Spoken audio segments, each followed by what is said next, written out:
여러분 한 해 동안 이제 우리가 이번 주 다음 주 지나면 한 해가 또 다 저뭅니다.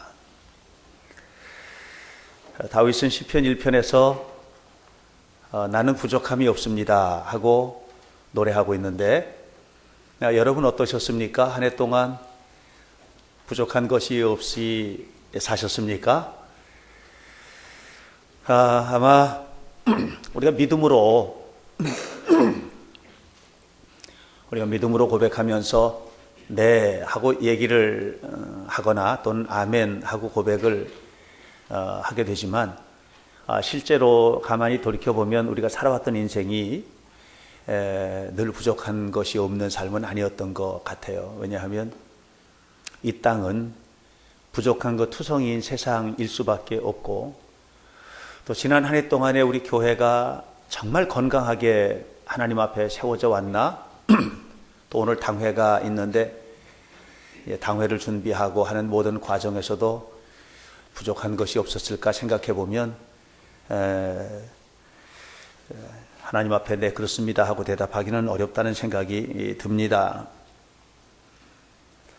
그런데 다윗은 오늘 성경에서 나는 부족함이 없이 살았습니다. 그리고 살고 있습니다. 이렇게 이야기하고 있어요.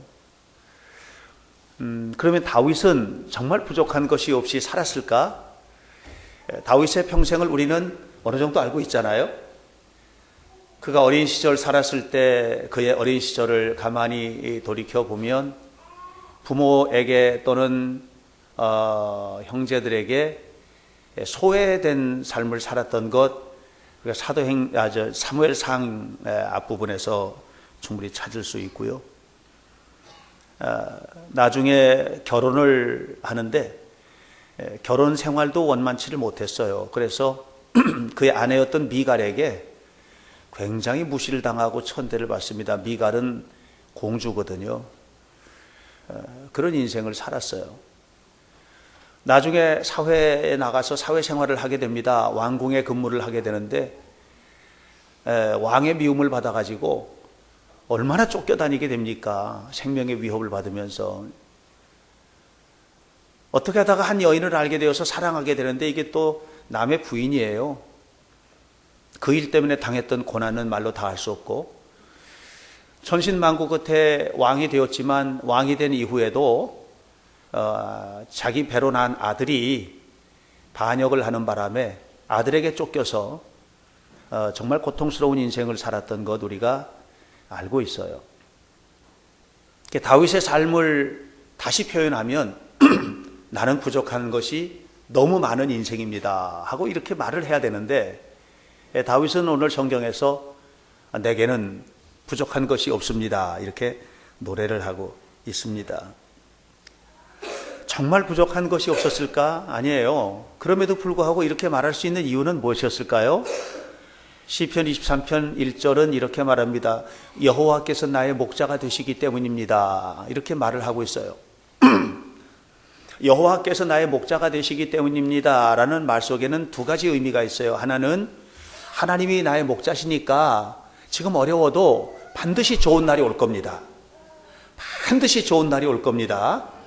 이 좋은 날이 올 것에 대한 기대가 있고요. 또 하나는 내가 지금 힘들고 어려운 시기들 보내고 있지만 그래도 하나님 때문에 이겨낼 수 있습니다. 하나님 때문에 내가 다 이겨내고 그것을 견뎌내고 그래서 하나님 때문에 생각해보면 부족한 건 많은 속에서도 여전히 부족한 것이 없는 삶을 내가 살고 있습니다 하는 그런 노래인 것이죠. 사실 여러분 한번 생각해 보세요. 여러분을 불행하게 만드는 요소가 뭘까요? 환경의 영향 때문인 경우들이 참 많지요. 어느 날 갑자기 직장에서 쫓겨났어요. 환경이죠. 올해 수능시험 친 아이들이 한결같이 무슨 얘기 하느냐면, 공부 좀 한다는 아이들은 다 똑같은 얘기를 했어요. 수능시험의 변별력이 떨어진다는 거죠. 다시 말하면 너무 쉽게 나와서, 그래서 내 실력 발휘를 못했다는 거죠. 너무 쉽게 나왔기 때문에. 이렇게 한 문제만 틀려도 1등급에서 2등급으로 밀려나고 막 이런 입장이 돼버리니까 너무 힘들었다는 거죠. 수능시험이 문제라는 거죠. 환경을 탓하는 거예요, 자꾸만. 건강의 문제. 최근에 제 주변에 있는 목사님 몇 분이 쓰러지셨어요. 그냥 쓰러지셨어요.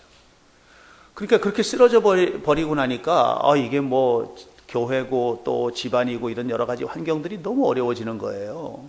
이 건강의 탓.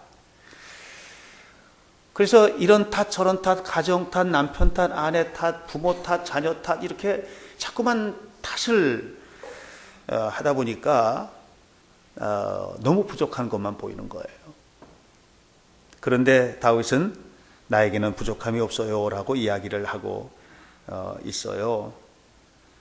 그 이유는 하나님이 내 목자가 되신다는 믿음 때문이에요. 하나님께서 나와 함께 하신다는 믿음 때문이에요. 그게 믿음의 문제예요. 환경의 문제가 아니고 믿음의 문제예요. 결국은 우리의 삶에 부족한 것, 투성이인 것을 바라보고 살았나 아니면 그래도 감사할 조건들이 넘치는 삶을 살았나라고 하는 것은 결국은 믿음의 문제인 거죠. 예수님이 나와 함께 하신다는 것을 믿고 있나? 이 고난의 세월이 지나면 하나님께서 내 삶에 놀라운 축복을 주실 것이라고 하는 믿음을 가지고 있나? 그리고 실제로 이것을 풀어주시는 하나님에 대한 믿음을 가지고 있는가? 예수님께서 왜 이 땅에 오셨나요? 예수님께서 이 땅에 오신 이유는 뭐예요? 이 땅에 오신 이유는 당신이 가지고 있는 모든 걸 주기 위해서 오신 거예요. 하늘의 영광의 보좌를 버리고 이 땅에 오신 것은 그 영광의 보좌를 다 주기 위해서 오신 거예요. 그 존귀한 자리를 버리고 이 땅에 오신 것은 그 존귀함을 다 주기 위한 거예요. 우리 그걸 받아들여야 돼요. 주님께서 이 땅에 오신 것은 목자 되기 위해서 오신 거예요. 그래서 요한복음 10장에 말씀하셨어요. 나는 선한 목자라는 거예요. 선한 목자로 내가 이 땅에 온 것은 양으로 하여금 생명을 얻게 하고 더 풍성히 얻게 하고 모든 것을 얻게 하기 위해서 오셨다는 거죠. 그래서 선한 목자로 이 땅에 오신 예수님의 은혜를 우리가 묵상하고 기억하면서 우리가 기다리고 사모하고 또 내 삶의 모든 것들을 변화시켜 주실 주님의 은혜가 어떤 통로로 어떻게 이루어지는지에 대한 얘기를 좀 오늘 나누고 싶어요. 선한 목자로 이 땅에 오신 예수님은 무엇보다도 우리의 모든 필요한 것들을 공급해 주기 위해서 오셨어요. 여러분, 예수님을 우리가 나의 구주, 나의 구세주로 영접할 때, 내 삶의 주인으로 영접할 때 내 삶에 있는 문제들이 해결될 걸 믿으십니까? 믿으시기 바라요. 실제로 그렇게 이루어지는 거예요, 이게. 내 삶의 문제들이, 내 삶에 겹겹이 쌓여 있는 문제들이 해결된다는 거죠. 제가 지난번에 그 신앙과 직제위원회 이제 이렇게 올라가 목사님들하고 얘기를 나누는데 어떤 자리에서 목사님 한 분이 얘기하더라고요. 자기가 변화된 경험이 있다는 거예요. 그 변화된 경험이 어디냐면 군대 있을 때 변화됐대요. 군대를 갔는데 너무 훈련 받는 게 힘들었대요. 훈련 받는 것 자체가 힘들어. 어떻게 하면 이걸 좀 피할까 생각을 했대요. 하여튼 어떻게 꾀병을 부려서 의무대에 가서 누워 있어 볼까, 뭐 그냥 너무 힘들다고 뒹굴어 볼까, 뭐 별 생각을 다 했다는 거죠. 훈련도 고된데 그런 생각하는 게 더 고됐대요. 그런데 어느 날 아침에 자기도 모르게 눈을 떠졌는데 군대는 6시 기상이잖아요. 5시 좀 넘었는데 눈이 떠졌다는 거예요. 근데 갑자기 마음속에 감동이 오는 게 뭐냐면 기도해야 되겠다. 그래서 기도를 시작을 한 거예요. 그렇고 지금 동료들을 다 잠자고 있는데 군대 갔다 오신 분들 군대 내무반 침상 아시잖아요. 거기에 그냥 무릎을 꿇고 기도를 한 거예요. 그런데 그 기도 속에서 음성이 들리는 거예요. 응답을 받은 거예요. 그 응답은 뭐냐면 내가 너와 항상 함께 있는 거다. 나는 너와 평생 함께 있을 거야. 아들아. 그러니까 그 전까지는 어떻게 하면 도망갈까, 어떻게 하면 피할까 생각을 했는데 그때서부터 이제 너무 피곤하니까, 훈련받는 게 너무 피곤하니까 그 다음부터는요 새벽 5시만 되면 눈이 떠지는 거예요. 그리고서는 1시간 동안 이렇게 기도를 하고 훈련을 나가고 하는데 하나도 안 피곤하고 너무 고맙고 감사하고 목사가 된 거예요. 환경의 문제가 아닌 거예요. 하나님께서 힘을 주시는 거예요. 우리가 주님을 믿을 때 주님께서 우리에게 극복할 능력을 주시고 힘을 주시는 거예요. 그래서 예수님이 오신 거예요, 이 땅에. 우리가 예수님을 믿어야 할 이유는 뭐냐면 문제가 있으면 쓰러지고 환경이 있으면 넘어지고 이게 아니에요. 우리의 필요를 하나님 앞에 드리는 거예요. 하나님, 저 너무 힘들어요. 그 새벽에 일어나서 하나님, 제가 훈련받는데 너무 힘들어요. 그러니까 걱정하지 마, 내가 너와 함께 하니까. 이 말씀에서 그냥 완전히 바뀌어진 거거든요. 가정의 필요를 주님께서 채워주시는 거예요. 내 인생의 필요를 주님께서 채워주시는 거예요. 내 삶의 필요를 주님께서 채워주시는 거예요. 그 주님을 믿으시기를 주님의 이름으로 축원합니다. 예수님이 왜 오셨어요? 우리 삶을 풍성하게 하기 위해서 오신 거예요. 왜 근데 우리가 풍성함을 못 누리고 삽니까?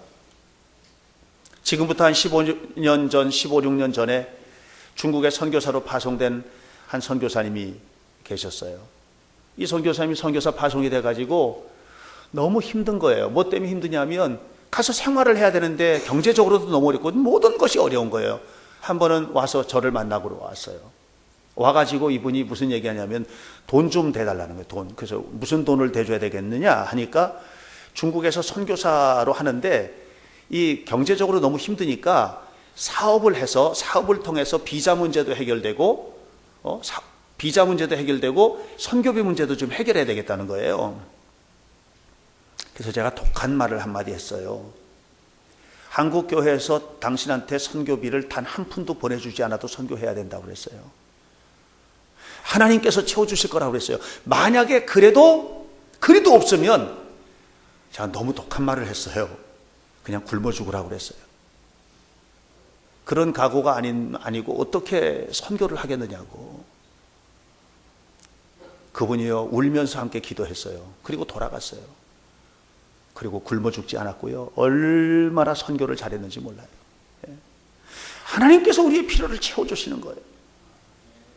제가 처음에 교회를 개척한 게 1980년에 교회를 개척했습니다. 신학교를 마치고 80년에 교회를 개척을 했어요. 뭐 있나요? 아무것도 없죠. 돈 한 푼 없었으니까는요. 그런데 서울의 동대문 교회에서 1,500만 원을 지원을 해줬어요. 그래서 7월 20일 날, 5월 8일 날 이제 현장에 가서 보고 7월 예배는 시작이 됐고 7월 20일 날 창립 예배를 드렸어요. 그리고 그해 11월 달에 그해 이제 그때부터 동대문 교회에서는 매달 생활비로 15만 원을 보내줬어요. 뭐 개척해서 아무것도 없으니까 15만 원을 보내줬어요. 15만 원 가지고 생활이 안 되죠. 근데 그해 11월 달에 저를 개척해준 교회를 찾아갔어요. 찾아가서 한 해 동안의 사역을 보고하면서 내년부터는 지원비 안 받겠으니까 보내주지 마십시오. 그랬더니 목사님이 왜 그러냐는 거예요. 그래서 하나님만 바라보고 목회하겠습니다. 그랬더니 그분이 하는 얘기가 지금 연말이 되면 여기저기서 도와달라는 편지만 잔뜩 오는데 너처럼 도와주겠다는데도 도와주지 말라고 하는 건 생전에 자기 평생에 처음이라는 거예요. 그리고서는 3년 동안을 계속 보내줬어요. 단 한 푼도 거기서 오는 돈 안 썼어요. 적금을 들었어요. 그거는 건축할 때 쓴다고. 하나님께서 채워주셨어요. 하나님께서 부흥시켜 주셨고 하나님께서 이끌어 주셨어요. 전 지금까지 그 이후로 30년이 넘게 목회를 하고 있지만 부족한 것이 하나도 없어요. 그렇다고 해서 뭐 엄청나게 많은 것을 누리고 있는 것이 아니라 내가 필요할 때 필요한 만큼 하나님은 채워주셨고 모든 것을 허락해 주셨어요. 이번 26일 날 우리 지방의 어려운 교회 목회자들, 정말 어려운 교회 목회자들 모시고 8교회인데 그 교회 부부 모시고 위로회 겸 수양회를 하루 해요. 지방에 예산이 없어요. 우리 교회가 그런데 많이 쓸 만큼의 그런 경제적인 여건을 가지고 있지 못해요. 그런데 계획을 했어요. 놀랍게 하나님이 다 채워주셨어요. 그래서 26일 날 목사님 4분 모시고 강릉 갔다 오려고 그래요. 가서 힘내라고 어렵지만 힘내고 하나님 바라보고 열심히 목회하시면 하나님 채워주실 거라고 격려하려고 그래요. 사랑하는 여러분, 하나님이 우리에게 주시는 것이 뭡니까? 우리의 필요한 것을 공급해 주시겠다는 거예요. 그러므로 우리가 하나님 앞에 기도하고 하나님 앞에 나아가는 일을 잘 감당해야만 할 줄로 믿습니다. 이스라엘 백성들이 40년 광야 생활하면서 부족한 게 있었어요? 없었어요. 그들은 부족한 게 많다고 늘 불평했지만 알고 보면 매일 먹을 것 주셨어요. 매일 입을 것 주셨어요. 매일 그 길을 이끌어 주셨어요.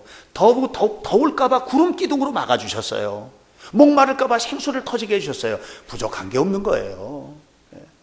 오늘 우리의 삶에도 하나님의 은혜에 사로잡히게 되어야만 할 줄로 믿습니다. 그렇게 살 때 우리가 이 대강절에 우리를 위해서 오신 주님을 만나게 되는 거죠. 그 주님이 어떤 주님이에요? 내가 온 것은 양으로 생명을 얻고 풍성히 얻게 하기 위하여 왔다. 그 주님의 은혜를 여러분 경험하고 그 주님과 함께 살아가는 성도들이 되시기를 간절히 바랍니다. 뿐만 아니라 우리 주님께서 이 땅에 오신 것은 왜 오셨느냐 하면 우리를 의롭게 살게 하는 길을 가르쳐주기 위해서 오신 거예요.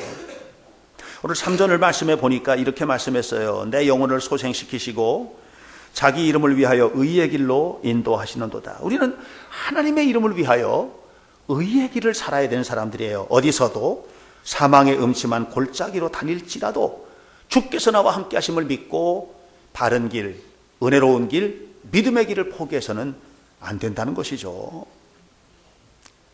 여러분, 사망과 같은 고통스러운 길을 걸어갈 때 우리 마음속에는 어떤 생각이 듭니까? 피하고 싶지요. 어떤 방법으로든 피하고 싶은 거예요. 어떤 방법으로든. 근데 주님은 그게 안 된다는 거죠. 바른 길로 걸어야 된다는 거죠. 성경에서 말이죠, 하나님께서 관심을 가지고 있는 것은 속도가 아니에요. 얼마나 빨리 목표를 이뤘느냐, 이게 아니거든요. 우리는 거기에 관심이 많아요. 빨리 하고 싶어요. 뭔가 빨리. 그러나 하나님은 네가 가는 방향이 바로 됐나? 네 마음속에는 뭐를 품고 있나? 이거를 보시는 거거든요. 애굽에서 탈출한 이스라엘 백성들이 일주일이면 가나안 땅 갈 수 있어요. 가나안 땅이 목적지예요. 일주일이면 갈 수 있어요. 근데 40년 갔어요. 40년. 40년 동안 간 거예요. 40년. 일주일이면 갈 수 있는 길을 40년 간 거예요. 뭐 한 거예요? 사람 만든 거예요. 하나님이. 꼼수 피우지 말라는 거예요. 왜 꼼수를 피워요?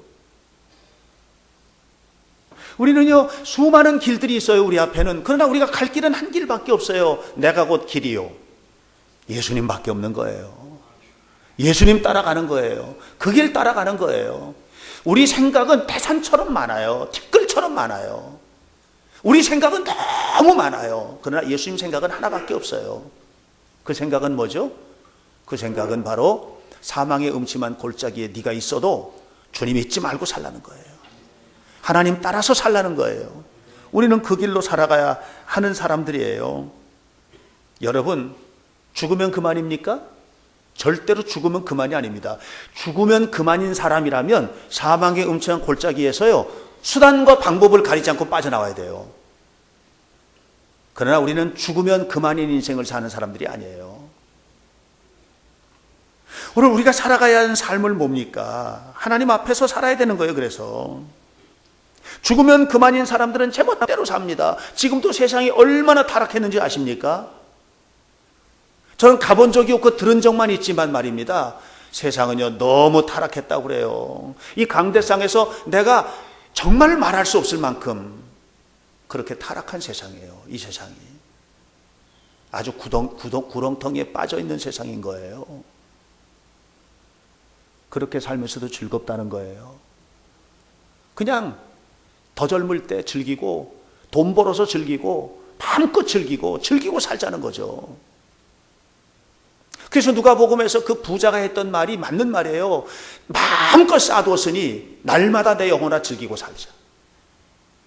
이게 하나님 없는 사람들의 삶의 모습인 거예요, 이게. 그런데 우리는 하나님을 믿는 사람들이잖아요. 하나님 없는 사람들은 죽으면 그만이고 심판도 없고 지옥도 없고 아무것도 없어요. 그러나 우리는 분명히 알잖아요. 그건 뭐예요? 죽으면 그만이 아닌 거예요. 우리는 하나님 앞에 반드시 서야 되는 사람들이에요. 그러니까 함부로 살면 안 돼. 절대로 함부로 살면 안 됩니다. 성공하는 길도 중요하지만 의로운 길을 가는 것 더 중요한 거예요. 그래서 사망의 음침한 골짜기 속에서도 죄짓지 말고 거룩하게 살아야 되는 거예요. 하나님의 뜻 안에서 살아야 되는 거예요. 하나님 앞에 나와 서야 되는 거예요. 힘든 일이 산더미처럼 많아도 하나님 앞에 나와야 되는 거예요. 그래야 희망이 있어요. 아니면 우울증 걸려요. 아니면 심장병 걸려요. 아니면 미치는 거예요. 우리의 가정 형편이, 우리의 삶의 형편이, 우리의 일상생활이 그래요. 하나님 앞에 나와야 희망이 있어요. 그게 의로운 길이에요. 사망의 음침한 골짜기를 다윗은 걸어본 경험이 있는 사람이에요. 그런데 그 고통스러운 골짜기에서 다윗은 뭐라고 합니까? 그래도 내가 해를 두려워하지 않는다는 거죠. 해가 두려우십니까? 해 받을 것이 두렵죠?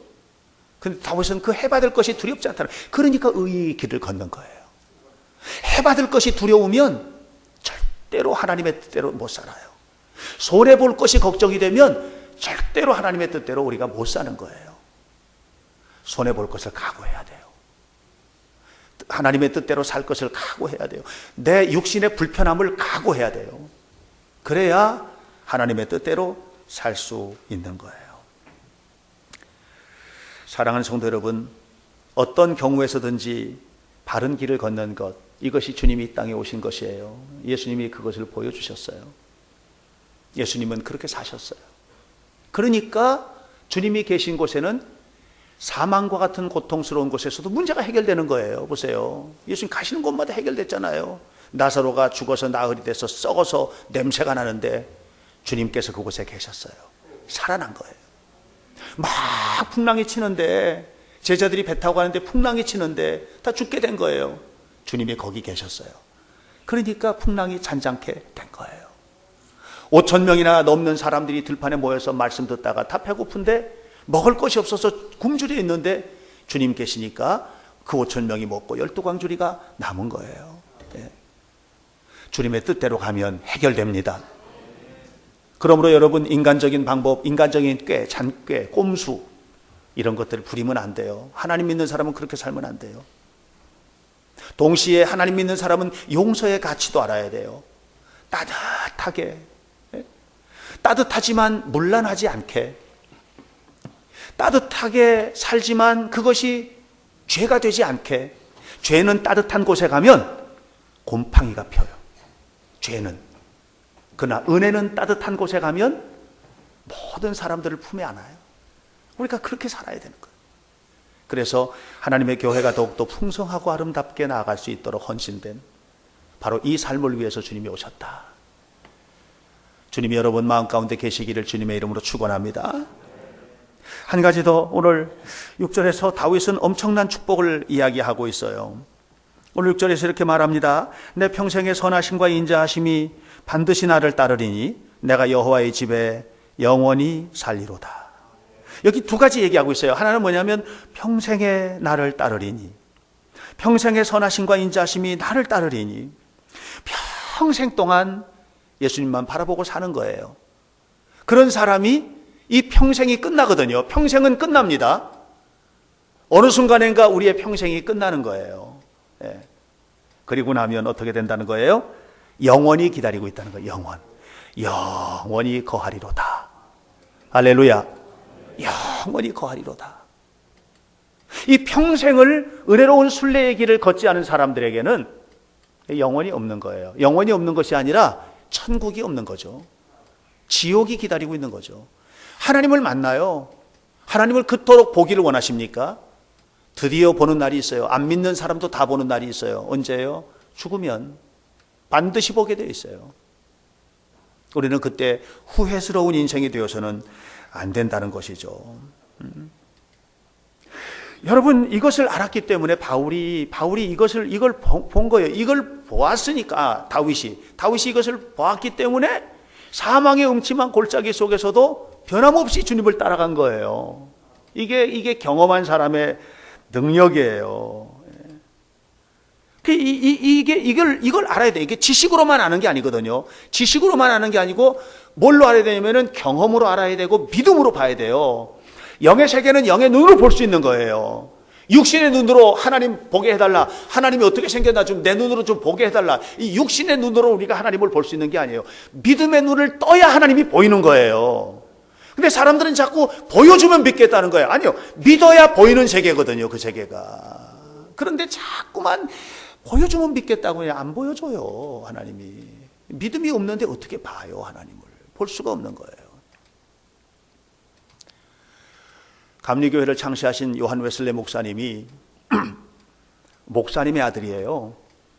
장인어른도 목사님이에요. 정말 믿음 좋은 명문 가문이에요. 믿음의 명문 가문. 옥스퍼드에 갔어요. 옥스퍼드에 가가지고 공부하고 20대 초반에 박사가 돼요. 홀리 클럽이라고 하는 거룩한 클럽, 신성구락부라고 이렇게 번역이 되는데 이 홀리 클럽을 조성을 해서 모일 때마다 경건하게 기도하고 정말 선한 일하고 교도소 다니면서 도와주고 어려운 사람도 도와주고 이런 일을 끊임없이 했어요. 너무나 경건하게 살았어요. 그러다가 미국의 선교사로 지원해 가게 됩니다. 선교사로 가는데 가다가 풍랑을 만났어요. 그냥 뭐 죽게 생긴 거예요. 아, 이거 다 죽었다. 두려움이 밀물처럼 밀려들어서 사람들이 아우성을 치고 난리가 났어요. 그런데 한쪽 구석에 웬 성도들이 모여서 찬송을 부르는 거예요. 둥그렇게 앉아가지고. 이 사람들이 모라비안 교파의 성도들인데 어른이고 어린아이고 다 둘러앉아가지고 하나님을 찬양하는 거예요. 너무 큰 충격을 받았어요. 똑같은 하나님을 믿는데 쟤네들이 믿는 하나님은 누구고 내가 믿는 하나님은 누군가? 여태까지 나는 뭘 믿고 살았나? 나중에 파도가 잔잔해진 다음에 물었어요. 당신네들 어떻게 이렇게 찬송할 수 있냐? 그랬더니 두 가지라는 거예요. 하나는 우리가 이렇게 찬송하면 하나님께서 이 어려움을 극복해 주실 것을 믿었기 때문이라는 거죠. 만약에 그렇게 되지 않고 이 배가 침몰해서 다 죽어도 천국 갈 거를 믿으니까 찬송한다는 거죠. 이게 도대체 어떻게 된 거예요? 이 믿음이 우리에게 있는가 말이죠. 이 믿음이 없으니까 하나님을 뭐 믿어지니 안 믿어지니 무슨 일만 생기면 교회를 떠나니 마니 믿음을 포기하니 안 포기하니 이런 얘기들이 나오는 거예요. 우리가 깊이 하나님을 경험해야 돼요. 여러분 보세요. 주기철 목사님이 못 위를 걸었대잖아요. 말 한마디만 하면 따뜻한 아랫목에서 편안하게 가족들과 함께 지낼 수 있었어요. 나 예수 부인한다. 나 모른다. 이 말 한마디만 하면. 그런데 예수님이 도대체 뭐기에 나는 예수님을 포기할 수 없다고 그러면서 그 못 위를 걸어요. 피를 철철 흘리면서 그 길을 걸어갑니까? 왜 그랬을까요? 내 평생에 선하신 주님의 뜻대로 살 때 영원히 그의 앞에 있는 것을 보았기 때문이에요. 스데반이 돌에 맞아 죽죠. 스데반이 돌무더기에 돌에 맞아 죽어요. 죽는 것이 안 두려운 사람은 없어요. 근데 죽는 것이 안 두려워지는 순간이 있어요. 그건 뭐냐면 하나님의 영광의 나라를 본 사람은 죽는 것이 안 두려운 거예요. 스데반이 그걸 봤잖아요. 하늘이 열리고 예수님께서 하나님 보좌 우편에 서 계신 것을 봤거든요. 그러니까 돌 맞아 죽으면서도 그 고통 속에서 찬송할 수 있었던 거예요. 결국 오늘 우리들의 문제는 뭐냐면 믿음의 눈을 열고 봐야 되는데 이걸 못 보고 있는 거예요. 영혼의 세계. 예수님 왜 오셨어요? 이 땅에? 이 세상에서 잘 사는 것을 위해서 도와주려 오셨어요? 그렇습니다. 주님께서는 양들이 풍성한 열매를 거두고 살아가는 것 너무나 기쁨으로 원하셨던 거예요. 의롭게 살아가는 것 주님께서 진실로 바라시는 거예요. 그러나 주님이 정말 원하시는 것이 있었는데 그건 뭐냐면 영원히 살리로다야. 여러분 천국을 소망하는 성도들이 되시기를 바랍니다. 예수님이 이 땅에 오신 궁극적인 목적은 우리의 죄가 다 용서되고 영원히 죽을 수밖에 없는 우리를, 영원히 사망할 수밖에 없는 우리를 영원한 천국으로 이끌어가기 위해서 이 세상에 오셨다는 거죠. 그런데 우리는 내 평생의 선하심과 인자하심이까지는 우리가 좋은데 영원히 살리로다를 잊어버리고 사는 거예요. 근데 그렇게 되다 보니까 세상만 있고 영원은 없어요. 세상만 있고 천국은 없어요. 나는 있는데 주님이 없어요. 정말 주님이 있는 것 같은데 없는 거예요. 결정적으로. 우리 현대교회 성도들 영원한 소망 속에서 살아가시기를 간절히 축원합니다. 지식으로 우린 너무 잘 알지요. 또 말도 너무 많이 들었지요. 가르침도 받았지요. 그것 말고 내가 경험하는 예수님, 내 마음에 계신 예수님, 그 주님을 따라서 하나님과 함께 동행하는 은혜로운 성도들이 되어야만 할 줄로 믿습니다. 예수님은 우리에게 영생을 보여주기 위해서 이 땅에 오셨습니다. 그리고 나사렛 무덤 앞에서 이렇게 말씀하셨습니다. 나를 믿는 자는 죽어도 살겠고 무릇 살아서 나를 믿는 자는 영원히 죽지 아니하리니 이것을 내가 믿느냐? 이렇게 물었어요. 이것을 내가 믿느냐? 믿으시기를 축원합니다. 그리고 이 땅에 오신 예수님이 내 삶의 모든 문제의 해결자가 되신다는 것을 확실히 믿으시고 그 주님의 은혜가 내 속에 임하기를 위해서 바른 길을 걸으시고 그리고 영원한 천국을 소망하는 은혜로운 성도들, 이 대강절에 우리 주님 오셔서 이 모든 소망들을 이루어 주시기를 간절히 축복합니다. 기도하겠습니다. 거룩하신 아버지, 내게 부족함이 없으리로다. 이것은 다윗의 세계일 뿐만 아니라 오늘 우리들의 삶일 수 있도록 도우시옵소서. 지난 해를 돌아보고 또 우리의 살았던 모든 삶을 돌아볼 때 우리에게는 정말 부족한 것이 많은 인생이었습니다. 그러나 그럼에도 불구하고 거룩하신 아버지여, 우리의 마음속에 진실로 간절히 바라는 것은 주님께서 함께 하심으로 예수님이 우리의 인생의 해답임을 믿음으로 주님과 함께 동행하는 우리의 삶의 풍요를 채워주시고 모든 삶의 과정을 마친 후에 영원히 거하리로다. 그 영원한 천국을 하나님으로부터 허락받는 귀한 자녀들이 되게 도와주셔서 하루하루의 삶이 복되고 은혜로운 삶이 되게 하시고 그리고 우리 성도들 이 대강절에 함께 하시는 주님으로 말미암아서 기쁨이 충만하게 하옵소서. 예수님 이름으로 기도하옵나이다. 아멘.